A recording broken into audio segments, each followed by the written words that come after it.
बिल्कुल, और हम इसलिए कह रहे थे कि मैं हुँ, लगातार पीछे इस बात को लेकर कह रहा था। आज इस बात की घोषणा हुई। दोस्तों ज़रा से क्लब कीजिएगा सर।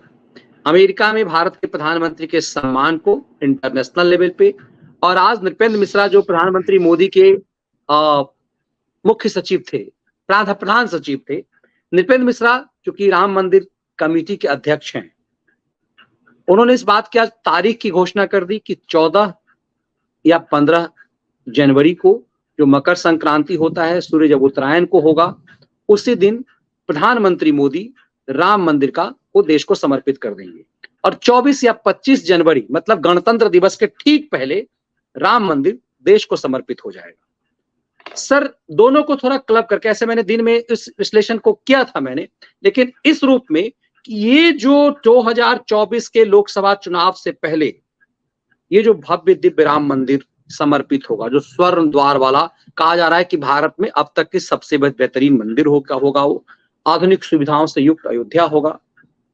उसके बाद इन जिहादियों और ठहरातियों भारत विरोधी षड्यंत्रकारियों का क्या हाल होगा?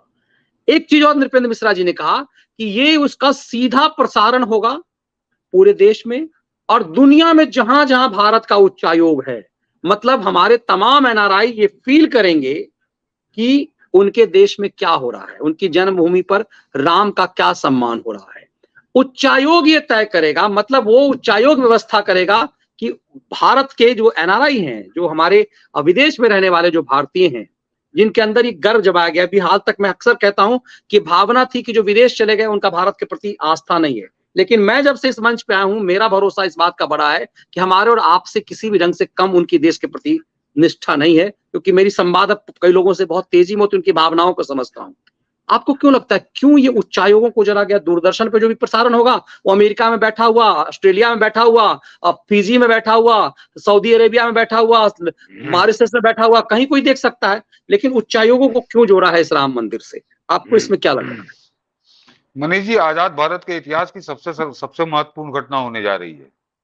ये जो राम मंदिर निर्माण जिस दिन पूरा होगा, जिस दिन नरेंद्र मोदी उसका उद्घाटन करेंगे, इनको इसीलिए परेशानी है ये खैरातियों को, दलालों को, कि आजाद भारत के इतिहास में सबसे बड़ी घटना है।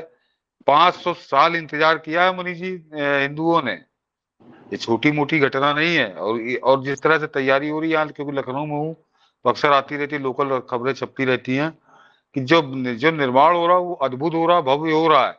और वो जिस जिस समय वो खुलकर सामने आएगा स्वरूप, तो मतलब दुनिया दंग रह जाएगी, ऐसा निर्माण वो हो रहा है। देखिए नरेंद्र मोदी का नरेंद्र मोदी की एक चीज आप लोगों ने 9 साल में देखी होगी कि नरेंद्र मोदी जो कुछ भी करते हैं वो बहुत बड़े पैमाने पे करते हैं। छोटा मोटा वाला काम चलाओ, चलो काम चला लो, ये काम उनका नहीं होता। तो चाहे देखिए, मैं तो मनीष जी मैं विश्वास ही नहीं कर सकता था कि बनारस का जो काशी विश्वनाथ कॉरिडोर है, जिस तरह से वो भव्य निकला है, वह असंभव था। मतलब जिस तरह से वहां पे अतिक्रमण था, लोगों के मकान बने हुए थे, वो दुकान में गली कूचा होते हुए, और वहां पर उतना भव्य कॉरिडोर निकाल दिया। यहाँ तो मैदान मिल गया खुला। तो यहाँ पर इसीलिए उन्होंने एलएनटी उसको बना रही है, और वो भी श्रद्धा भाव से बना रही है। उसने एलएनटी ने पहले दिन कह दिया था कि हम नो लॉस नो प्रॉफिट पे इसको बनाएंगे, हमें कोई प्रॉफिट नहीं है, जितना लागत है उसी करेंगे। तो वो अद्भुत बन रहा है वास्तव में। वो कम से कम वो उस प्राचीन गौरव को आपको याद दिलाएगा जो 1000 साल पुराने हम लोग चोल वंश के उस दौरान बने शिवालय देखते हैं, कुछ उसी शैली में बन रहा है। तो वो मैंने उस दिन भी कहा था, जब ये आदि पुरुष वाले लफंगे के बारे में बात हो रही थी, कि ये सब उसी उसी वो सुनामी आने वाली है। जिस दिन वो मंदिर खुलेगा उस दिन सुनामी आएगी हिंदुत्व की, सनातन की, और ये उसमें बिल्कुल ऐसे ही बहेंगे कि पता नहीं चलेगा कहाँ चले गए।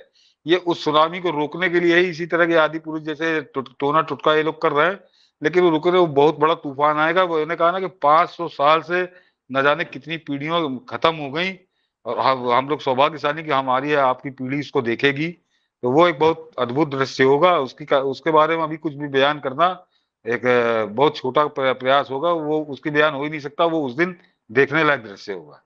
ये कुछ उसी तरह का दृश्य होगा मनीष जी। मैं बता दूं कि जिस तरह से 6 दिसंबर 1992 को जब वो ढहा था ढांचा, वो बाबर का जो अड्डा था, वो बाबर का अड्डा जब ढहा था, तो मनीष जी मैंने वो भी दौर देखा है। 1990 में जब मुलायम सिंह ने गोलियां चलवाई थी, वो भी देखा है। जिस दिन 6 दिसंबर को, मतलब मनीष जी ये माहौल था, आप अयोध्या की कल्पना कर सकते हैं कि मैं स्टेशन गया, मुझको मेरी हिम्मत नहीं पड़ी गाड़ी पे चढ़ने की। मतलब स्टेशन के प्लेटफॉर्म पे पैर रखने की जगह नहीं थी, आप चढ़ नहीं सकते थे। तो मतलब इस तरह से समझिए कितना आदमी अयोध्या में होगा। तो वो, और उसके बाद वो, उससे पहले जब मुलायम सिंह ने जिस दिन गोली चलाई थी, तो लखनऊ जो मेन स्टेशन था, वहां से जब लोग भागे थे गोली कांड के बाद, तो कितना आदमी था अयोध्या में जिस दिन उस गोली कांड वाले दिन। ये समझिए कि वहां से जो वापस लौटे थे, तो लखनऊ के प्लेटफॉर्म पे पैर रखने की जगह नहीं थी। लखनऊ निवासी बहुत, हम लोग भी उसी एक टोली में थे कि कोई लोग अपने अपने घरों से खाना लेकर आए थे, लेकिन हजारों की संख्या में थे। तो वो तो समझिए एक उस तरह काम था। आपके मंदिर के लिए कैसी भीड़ उमड़ेगी, भगवान ही मालिक है। भगवान ही मालिक है।